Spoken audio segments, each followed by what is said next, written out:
Une jeune fille israélienne a publié sur son profil Facebook des photos où on la voit rigoler de Palestiniens qui ont été arrêtés par l'armée israélienne, par Tsahal.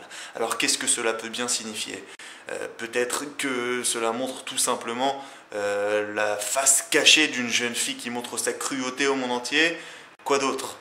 Peut-être vous pourriez argumenter et dire qu'il s'agit là de l'image parfaite d'une génération d'enfants israéliens qui n'ont pas forcément été éduqués dans l'amour de l'autre. Vous pourriez peut-être même aller jusqu'à dire qu'il s'agit là de preuves qui montrent que systématiquement les soldats israéliens humilient les détenus palestiniens. De là à aller jusqu'à Abu Ghraib, la consternation sélective ou l'Abu Ghraib israélien, c'est le 4e édito de JSS News. Bienvenue.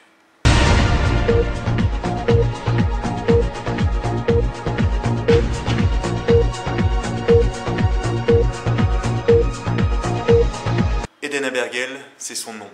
En une seule et unique occasion, elle a commis l'erreur de sa vie. Non pas en promenant un détenu avec une laisse, comme dans le cas d'Abu Ghraib, mais simplement en grimaçant devant un détenu palestinien.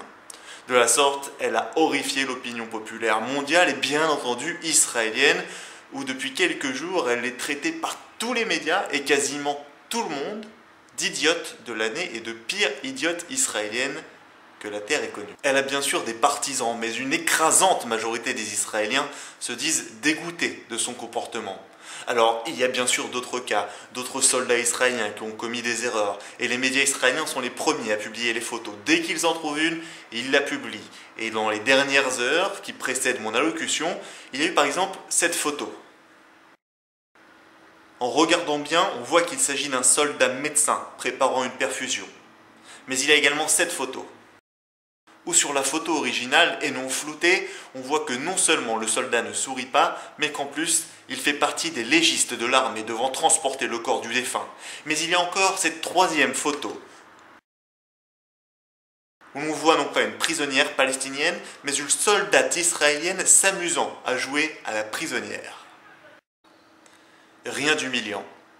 Débile, certes, mais rien de choquant. Ceci dit, il existe d'autres photos vraiment honteuses qui sont publiées par la presse, mais il faut toujours ouvrir l'œil pour séparer le vrai du faux, le choquant du non choquant, la vraie humiliation de ce cas où l'on voit tout simplement un docteur israélien, rien de plus, faire la part des choses. Online comme offline, il est possible de trouver des photos et des vidéos de soldats se comportant de la sorte dans à peu près toutes les armées du monde. C'est le cas dernièrement avec l'armée colombienne où on voit les soldats faire un peu n'importe quoi de façon très idiote, et pourtant ces photos, ces vidéos ne sont pas le symbole d'une nation que l'on dit corrompue. C'est pourtant ce que l'on dit à propos d'Israël. Je ne prétends pas, attention, qu'il n'y ait pas d'abus sur les Palestiniens parce que ça arrive, comme partout, malheureusement. Ceci dit, de Abergel à Abu Ghraib, et d'élever cette histoire en tragédie internationale 3 minutes dans les informations de France 2, alors qu'il y a eu à peine 10 secondes pour 58 morts dans un attentat suicide en Irak, c'est ce que j'appelle de l'indignation sélective.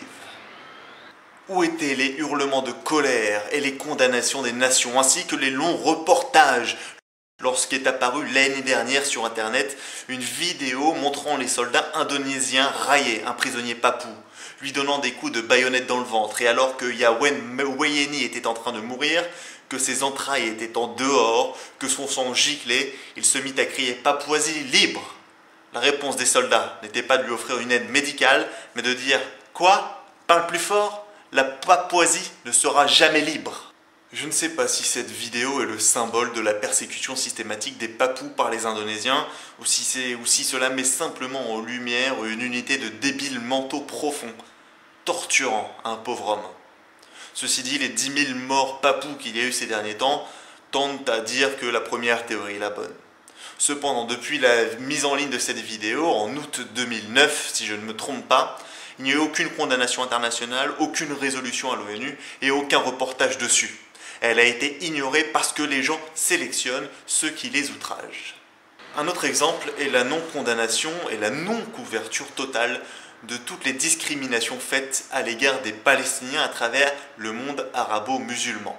Cette semaine, le Parlement libanais a enfin voté, après plus de 60 ans, une loi permettant aux Palestiniens résidant au Liban, ou en tout cas aux fils et aux petits-fils de Palestiniens qui ne peuvent toujours pas acquérir la nationalité libanaise, de faire le travail de leur choix.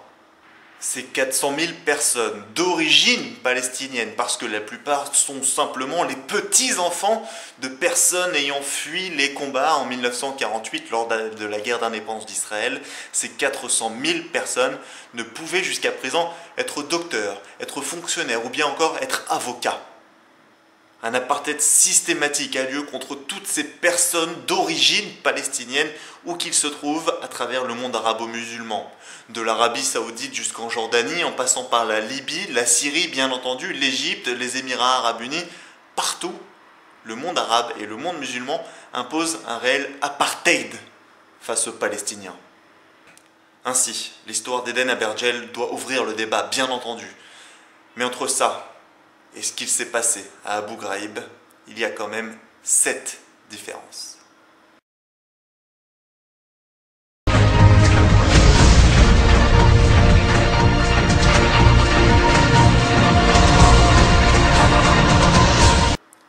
Et vous, qu'en pensez-vous?